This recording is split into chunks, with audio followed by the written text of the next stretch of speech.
ಕಾಂಗ್ರೆಸ್ನ ಮಾಜಿ ಸಚಿವ ಎಚ್.ವೈ. ಮೇಟಿ ಅನಾರೋಗ್ಯದ ಹಿನ್ನೆಲೆ ಇಂದು ವಿಧಿವಶ ಆಗಿದ್ದಾರೆ. ಅವರಿಗೆ ಏನಾಗಿತ್ತು? ವಿಜಯಪುರದಲ್ಲಿ ಕಳೆದ 2 ತಿಂಗಳಲ್ಲಿ ಬರೋಬ್ಬರಿ 13 ಬಾರಿ ಭೂಕಂಪನ ಸಂಭವ. ಜಿಲ್ಲೆಯ ಜನರಲ್ಲಿ ಮನೆ ಮಾಡಿದ ಆತಂಕ. ನಿವೃತ್ತಿ ಹೊಂದಿದ ಶಾಲಾ ಶಿಕ್ಷಕಿಗೆ ಮಕ್ಕಳಿಂದ ಕಣ್ಣೀರಿನ ಬೀಳ್ಕೊಡುಗೆ.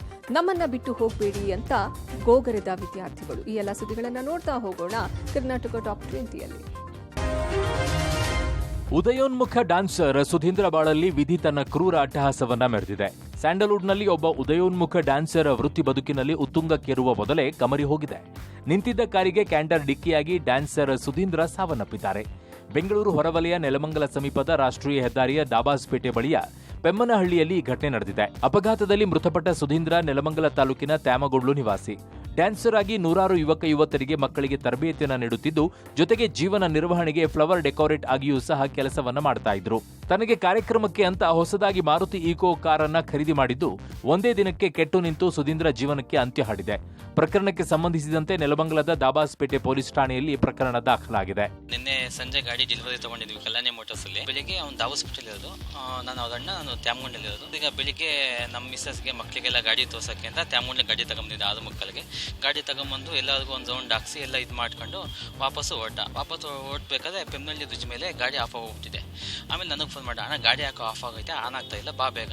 ಅಲ್ಲಿಂದ ಒಂದು 3-4 ನಿಮಿಷ ಹೋಗೋ ಅಷ್ಟೊತ್ತಿಗೆ ಆಲ್ರೆಡಿ ಒಂದು ಕಂಟೈನರ್ ಗಾಡಿ ಹಿಂದೆಗಡೆಯಿಂದ ಗುದ್ಬಿಟ್ಟು ಇನ್ನು ನನ್ನ ತಮ್ಮನ ಮೇಲೂ ಗಾಡಿ ಗುದ್ಕೊಂಡು ಹೋಗ್ಬಿಟ್ಟಿದೆ. ನಾನು ಹೋದಾಗ ಅರ್ಧಕ್ಕರ್ಧ ಬಾಡಿ ಸ್ಕಿನ್ ಎಲ್ಲ ಕೂಡ ಔಟ್ ಆಗ್ಬಿಟ್ಟಿತ್ತು.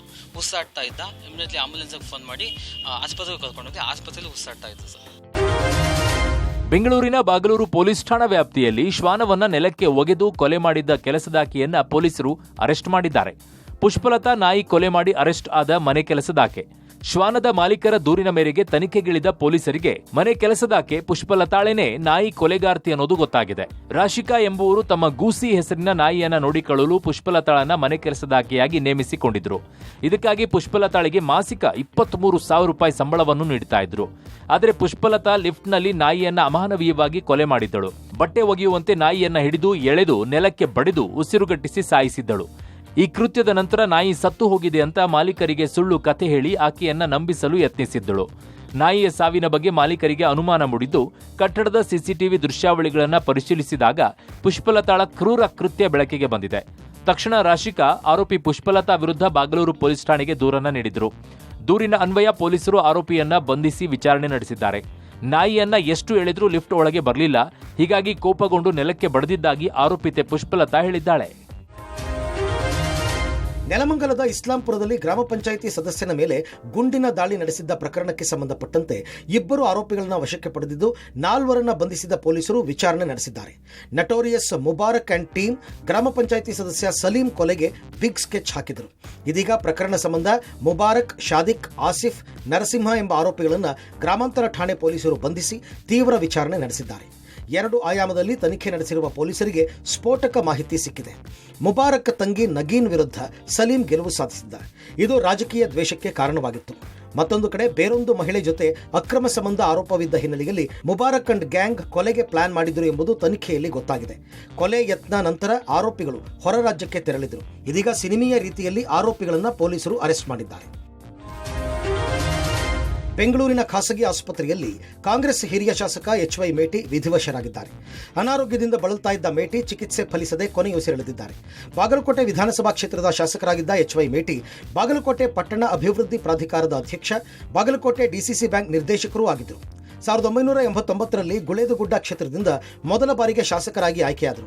1994ರಲ್ಲಿ ಗುಳೇದಗುಡ್ಡದಲ್ಲಿ ಜೆಡಿಎಸ್ನಿಂದ 2ನೇ ಬಾರಿ ಗೆಲುವು ಸಾಧಿಸಿ ದೇವೇಗೌಡರ ಸಂಪುಟದಲ್ಲಿ ಅರಣ್ಯ ಸಚಿವರಾಗಿ ಸೇವೆ ಸಲ್ಲಿಸಿದರು. ನಂತರ 1996ರಲ್ಲಿ ಬಾಗಲಕೋಟೆ ಕ್ಷೇತ್ರದಿಂದ ಸಂಸದರಾಗಿ ಆಯ್ಕೆಯಾಗಿದ್ದು 2004ರಲ್ಲಿ ಮತ್ತೆ ಗುಳೇದಗುಡ್ಡ ಕ್ಷೇತ್ರದಿಂದ ಎಚ್.ವೈ. ಮೇಟಿ ಗೆದ್ದಿದ್ದರು. 2008ರಲ್ಲಿ ಜೆಡಿಎಸ್ ತೊರೆದು ಕಾಂಗ್ರೆಸ್ ಸೇರಿದ್ದ ಇವರು 2008ರಲ್ಲಿ ಬಾಗಲಕೋಟೆಯಲ್ಲಿ ಕಾಂಗ್ರೆಸ್ನಿಂದ ಸ್ಪರ್ಧಿಸಿ ಸೋಲು ಕಂಡಿದ್ದರು.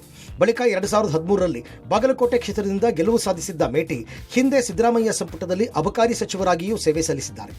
2018ರ ವಿಧಾನಸಭೆ ಚುನಾವಣೆಯಲ್ಲಿ ಸೋತಿದ್ದ ಎಚ್.ವೈ. ಮೇಟಿ 2023ರಲ್ಲಿ ಬಾಗಲಕೋಟೆಯಲ್ಲಿ ಕಾಂಗ್ರೆಸ್ನಿಂದ ಸ್ಪರ್ಧಿಸಿ ಗೆಲುವಿನ ನಗೆ ಬೀರಿದರು.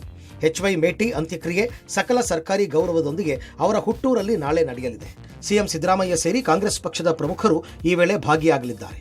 ನನಗೆ ಇಷ್ಟು ಜಲ್ದಿ ನಿಧನರಾಗ್ತಾರೆ ಅಂತ ಗೊತ್ತಿರಲಿಲ್ಲ. ಒಬ್ಬ ಅತ್ಯಂತ ನಿಷ್ಠಾವಂತ ಮತ್ತೆ ನನಗೆ ಬಹಳ ಆಪ್ತನಾಗಿದ್ದಂತ, ಇದು ವೈಯಕ್ತಿಕವಾಗಿ ನಷ್ಟ ಕೂಡ ನನಗೆ ಬಹಳ ದುಃಖದ ವಿಚಾರ. ಮೇಟಿ ಅವರು ಬಹಳ ಆತ್ಮೀಯರು, ಅವ್ರ ಕುಟುಂಬದವ್ರಿಗೆ ಅವ್ರ ನ್ಯಾಯಿಗಳು ಕೂಡ ಶಕ್ತಿ ತುಂಬಲಿ ಅಂತ ಹೇಳಿ ಪ್ರಾರ್ಥನೆ ಮಾಡಿ.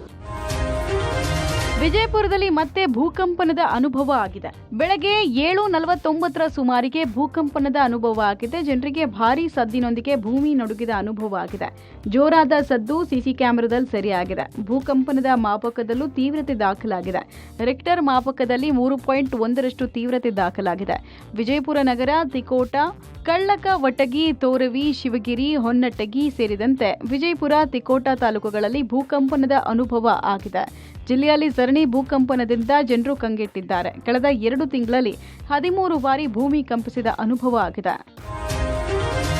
ನಿವೃತ್ತ ಶಿಕ್ಷಕಿಯನ್ನ ತಬ್ಬಿಕೊಂಡು ವಿದ್ಯಾರ್ಥಿಗಳು ಗಳಗಳನೆ ಅತ್ತಂತಹ ಘಟನೆ ಬೀದರ್ ತಾಲೂಕಿನ ಮನ್ನಳ್ಳಿ ಗ್ರಾಮದ ಸರ್ಕಾರಿ ಉರ್ದು ಪ್ರಾಥಮಿಕ ಶಾಲೆಯಲ್ಲಿ ನಡೆದಿದೆ. 8 ವರ್ಷ ಕನ್ನಡ ಶಿಕ್ಷಕಿಯಾಗಿ ಸೇವೆ ಸಲ್ಲಿಸ್ತಾ ಇದ್ದ ಕನ್ನಡದ ಶಿಕ್ಷಕಿ ವೇದಾವತಿ ಮಠಪತಿ ನಿನ್ನೆ ನಿವೃತ್ತಿ ಹೊಂದಿದ್ದಾರೆ. ನಿವೃತ್ತಿ ಸಮಾರಂಭದ ಬಳಿಕ ಶಿಕ್ಷಕಿ ವೇದಾವತಿ ಮಠಪತಿ ಅವರನ್ನ ಬೀಳ್ಕೊಟ್ಟಾಗ ವಿದ್ಯಾರ್ಥಿಗಳು ಭಾವೋದ್ವೇಗಕ್ಕೆ ಒಳಗಾಗಿದ್ದಾರೆ. ಮೇಡಂ ನಮ್ಮನ್ನ ಬಿಟ್ಟು ಹೋಗಬೇಡಿ ಅಂತ ವಿದ್ಯಾರ್ಥಿಗಳು ಕಣ್ಣೀರು ಸುರಿಸಿದ್ದಾರೆ. ವಿದ್ಯಾರ್ಥಿಗಳನ್ನ ವೇದಾವತಿ ಮಠಪತಿ ಸಂತೈಸಿದ್ದಾರೆ. ಆಗಾಗ ನಿಮ್ಮ ಶಾಲೆಗೆ ಬರ್ತೇನೆ ವಿದ್ಯಾರ್ಥಿಗಳಿಗೆ ಹೀಗಂತ ಶಿಕ್ಷಕಿ ಧೈರ್ಯವನ್ನ ತುಂಬಿದ್ದಾರೆ. ಕಾರವಾರ, ಬೇಲೆಕೇರಿ, ಮುದಗಾದ ಮೀನುಗಾರರು ಭರ್ಜರಿ ಬೇಟೆಯಾಡಿದ್ದಾರೆ. ತೀರ ಭಾಗದ ಸಮುದ್ರದಲ್ಲಿ ಒಂದೇ ಗಂಟೆಯಲ್ಲಿ ಟನ್ಗಟ್ಟಲೆ ತಾರ್ರೆ ಮೀನು ಸಿಕ್ಕಿದೆ. ಹಲವು ತಿಂಗಳ ಹವಾಮಾನ ಬದಲಾವಣೆಯಿಂದ ಸಂಪೂರ್ಣ ನೆಲ ಕಚ್ಚಿದ್ದ ಮೀನುಗಾರಿಕೆ ಇನ್ನೇನು ಮತ್ತೆ ಪ್ರಾರಂಭ ಆಗ್ತಾ ಇರೋ ಬೆನ್ನಲ್ಲೇ ಅರಬ್ಬಿ ಸಮುದ್ರದಲ್ಲಿ ಮೀನುಗಾರರು ಭರ್ಜರಿ ಮತ್ಸ್ಯ ಬೇಟೆಯಲ್ಲಿ ತೊಡಗಿದ್ದು ಸಮುದ್ರದಲ್ಲಿ ಮೀನುಗಳ ದಂಡೆ ಹರಿದು ಬರ್ತಿದೆ. ಮೀನುಗಾರರ ಮುಖದಲ್ಲಿ ಮಂದಹಾಸ ಮೂಡಿಸಿದೆ. ಕಾರವಾರ ಸಮೀಪದ ಅರಬ್ಬಿ ಸಮುದ್ರ ಭಾಗದಲ್ಲಿ ಲಕ್ಷಾಂತರ ತಾರ್ಲೆ ಮೀನುಗಳ ದಂಡೆ ಹರಿದು ಬಂದಿದ್ದು ಆಳ ಸಮುದ್ರಕ್ಕೆ ತೆರಳದೆ ತೀರ ಸಮೀಪದಲ್ಲೇ ರಾಶಿ ರಾಶಿ ಮೀನುಗಳನ್ನು ಹಿಡಿದಿದ್ದಾರೆ. ಹಲವು ವರ್ಷದ ನಂತರ ಈ ಮಟ್ಟದ ತಾರ್ಲೆ ಮೀನುಗಳು ಮೀನುಗಾರರಿಗೆ ಸಿಕ್ಕಿದ್ದು ಮೀನುಗಾರರ ಮುಖದಲ್ಲಿ ಮಂದಹಾಸ ಮೂಡಿದೆ. ಗಂಡನ ಸಾವಿನ ಸುದ್ದಿ ಕೇಳಿ ಹೆಂಡತಿ ಕೂಡ ಹೃದಯಾಘಾತದಿಂದ ಸಾವನ್ನಪ್ಪಿರುವ ಘಟನೆ ಬಾಗಲಕೋಟೆ ಜಿಲ್ಲೆ ಬೀಳಗಿ ಪಟ್ಟಣದಲ್ಲಿ ನಡೆದಿದೆ. ಹೃದಯಾಘಾತದಿಂದ ಆಸ್ಪತ್ರೆಯಲ್ಲಿ ಶಶಿಧರ್ ಪತ್ತಾರ ಸಾವನ್ನಪ್ಪಿದ್ದು, ಪತಿ ಸಾವಿನ ಸುದ್ದಿ ಕೇಳುತ್ತಿದ್ದಂತೆ ಪತ್ನಿ ಸರೋಜಾ ಹೃದಯಾಘಾತದಿಂದ ಸಾವನ್ನಪ್ಪಿದ್ದಾರೆ. ಈ ಮೂಲಕ ಸತಿ ಪತಿ ಸಾವಿನಲ್ಲೂ ಒಂದಾಗಿದ್ದಾರೆ. ಶಶಿಧರ್ ಅವರಿಗೆ ಲೋ ಬಿಪಿಯಾಗಿ ಆಸ್ಪತ್ರೆಗೆ ಸಾಗಿಸಲಾಗ್ತಾ ಇತ್ತು. ಈ ವೇಳೆ ಮಾರ್ಗ ಮಧ್ಯೆ ಶಶಿಧರ್ಗೆ ಹೃದಯಾಘಾತವಾಗಿ ಸಾವನ್ನಪ್ಪಿದ್ರು. ಆಸ್ಪತ್ರೆಗೆ ಹೋದ ಬಳಿಕ ವೈದ್ಯರು ಹೃದಯಾಘಾತದಿಂದ ಸಾವಾಗಿದೆ ಅಂತ ದೃಢಪಡಿಸಿದ್ರು. ಈ ವೇಳೆ ಪತ್ನಿ ಸರೋಜಾ ಅವರಿಗೂ ಹೃದಯಾಘಾತವಾಗಿದ್ದು ಸ್ಥಳದಲ್ಲೇ ಸಾವನ್ನಪ್ಪಿದ್ದಾರೆ. ಮೃತ ಕುಟುಂಬಸ್ಥರ ಆಕ್ರಂದನ ಮುಗಿಲು ಮುಟ್ಟಿದೆ. ಬಿಹಾರದಲ್ಲಿ ಆರ್ಜೆಡಿ ನೇತೃತ್ವದ ಮಹಾಗಠಬಂಧನ್ ಅಧಿಕಾರಕ್ಕೆ ಬಂದರೆ ಮಹಿಳೆಯರಿಗೆ ಒಂದೇ ಬಾರಿಗೆ 30,000 ರೂಪಾಯಿ ನೆರವು ನೀಡುವುದಾಗಿ ಮುಖ್ಯಮಂತ್ರಿ ಅಭ್ಯರ್ಥಿ ತೇಜಸ್ವಿ ಯಾದವ್ ಘೋಷಿಸಿದ್ದಾರೆ. ಮಹಿಳೆಯರಿಗೆ ಎನ್ಡಿಎ 10,000 ನೀಡುತ್ತಿರುವ ಬೆನ್ನಲ್ಲೇ ಈ ಘೋಷಣೆ ಮಾಡಿದ್ದಾರೆ. ರೈತರಿಗೆ ನೀರಾವರಿಗಾಗಿ ಉಚಿತ ವಿದ್ಯುತ್ ನೀಡುತ್ತೇವೆ. ಪ್ರಸ್ತುತ ರಾಜ್ಯ ಸರ್ಕಾರವು ಪ್ರತಿ ಯೂನಿಟ್ಗೆ 55 ಪೈಸೆ ವಿಧಿಸುತ್ತದೆ.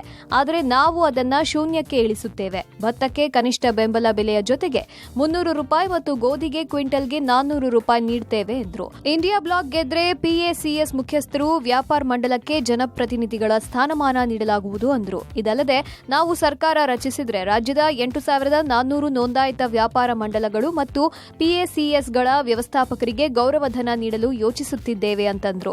243 ಸದಸ್ಯ ಬಲದ ಬಿಹಾರ ವಿಧಾನಸಭೆಗೆ ನವೆಂಬರ್ 6 ಮತ್ತು ನವೆಂಬರ್ 11ರಂದು 2 ಹಂತಗಳಲ್ಲಿ ಚುನಾವಣೆ ನಡೆಯಲಿದ್ದು ನವೆಂಬರ್ 14ರಂದು ಫಲಿತಾಂಶ ಪ್ರಕಟವಾಗಲಿದೆ.